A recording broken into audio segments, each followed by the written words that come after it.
Hello everyone and welcome back to my channel. So by the time I'd recorded this video, it was the 9-night and 10-day period of Navratri. Now Hindus worldwide know Navratri as the time in which the Hindu month Kartik begins. The month Kartik is home to probably the most popular of Hindu festivals and is considered an extremely holy time. Diwali is celebrated within this time, again Navratri, Govardhan Puja, Lakshmi Puja, and many other rituals and festivities are celebrated. To commemorate these festivals, sweets of many varieties are prepared. One of the most popular and highly requested ones is the kurma, as it's known as in Trinidad, or the Lakri Mithai, as it's known as in Fiji. Now to begin, I have here my white flour or all-purpose flour. With that, I also have some ghee. You can use margarine or butter or cooking. I have some Carnation evaporated milk, some white sugar, and some spices or flavorings of choice. This is optional, but I'm just adding them because they are traditional. Now I'm going to begin by roasting or parching my spices, and here I have clove, cinnamon, and cardamom, also known as lawang, darchini, and elaichi. Again, you could play around with these. You could use ginger, you could use nutmeg, or you could leave them all out. Once the spices become fragrant and start to smoke, I'm going to take them out to cool, and then I will grind them in my coffee grinder until they come to a fine powder.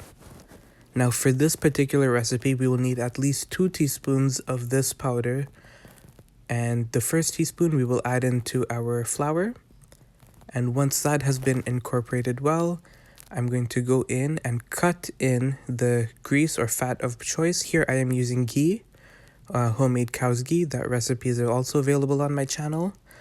And I'm going to incorporate this extremely well.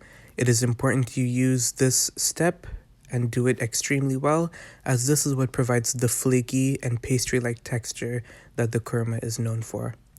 I'm going to knead my flour using solely evaporated milk. It is preferred if it is chilled, but you can use room temperature as well. If you do not want to use evaporated milk, you can use normal milk, whole milk, or you could even do it with water, as long as you make sure that the water is cool. This will allow for an extremely flaky pastry-like kurma. Once the dough comes together and it is kind of stiff, I'm going to add some ghee on top of it just so it doesn't form a skin. I'm going to allow it to rest for 10 minutes. Here I have divided the dough into 2 loyas, and I'm going to go and bale out or roll out one of the loyas. Here I'm not using extra grease or flour to roll out my dough, as the ghee that is already prepared in the flour is going to prevent it from sticking. I'm going to roll the flour to about 1/2 inch thickness, and on the side, if you can see, I have my oil heating up at a medium-low heat. Now this next tool is extremely helpful and convenient when making various recipes, but for kurma, I find it extremely convenient to use because it makes cutting the kurma so much easier. Now, this recipe is the crunchy mithai, as it's known as in Guyana, or the crunchy kurma, as opposed to the cube-shaped one. So I'm going to cut these thin and long, and I'm going to cut them about 2 to 4 inches in length, depending on what you like. Again, Lakri Mithai is its name in Fiji, and Lakri refers to the wooden log or stick shape that it has, which is also this next step I'm doing. I'm rolling each individual piece, which makes the shape more profound. Now this is how I like to fry it in the oil. I like to first put it into my pot spoon or my jarna so that it does not pitch up or splatter.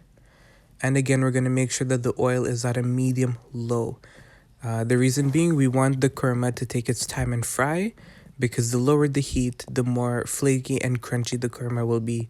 You do not want a soft, uncooked inside and a burnt outside. We're going to repeat this with the rest of the dough. And once that is done, again, making sure that the kurma is properly cooked inside and out, we're going to go on to making the paag, or the sugar syrup. Now, a word about the paag: it is solely made with white sugar. This aids in crystallization and it gives it its unique appearance. So into my pot, I have my sugar. I'm going to add just enough water to wet the sugar, and I'm going to add the next set of my spice mixture. Once the mixture comes to a boil, we're going to not let it take too much longer because of the amount of water we added. And to check if it's ready, if you rub your spoon against the side of the pot, you should feel the sugar crystallizing. Now, I haven't sped up this clip because I want you to see just how fast we have to work here. It is not that fast, you don't have to rush, and it is actually preferred that you do not rush because the sugar is extremely hot, but you cannot take your time either. We're going to constantly toss the sugar, the kurma around the sugar, the paag, and we're going to allow each piece to become coated. If you look carefully around the sides of the bowl while I am tossing the kurma, you'll notice that the sugar will begin crystallizing there first. If you do decide that you want to put more sugar or coat more sugar onto your kurma, that is fine as well. But note that that just makes it even easier for the kurma to stick together. So you have to be on top of tossing it really well. You can notice already on some of the pieces of the kurma that the sugar has begun crystallizing. And if you were to stop stirring this at any moment, the sugar will stick and the kurmas will all be stuck together. So once you notice that the sugar has begun crystallizing, this is the next step. It is optional, but it really adds on to the flavor, the texture, and the overall appearance of the kurma. I'm going to go in with just a handful of whole milk powder. Again, very optional, but this just makes your kurma that much better. Once this is tossed in, it is only a matter of the kurma cooling down, and here you have it. You have the extremely famous and well-loved Lakri Mithai, also known as Crunchy Mithai in Guyana, and known as Kurma in Trinidad. So that being said, please do try out my recipe. Again, you can alter this to your liking, and I will be posting a recipe for the other type of kurma soon.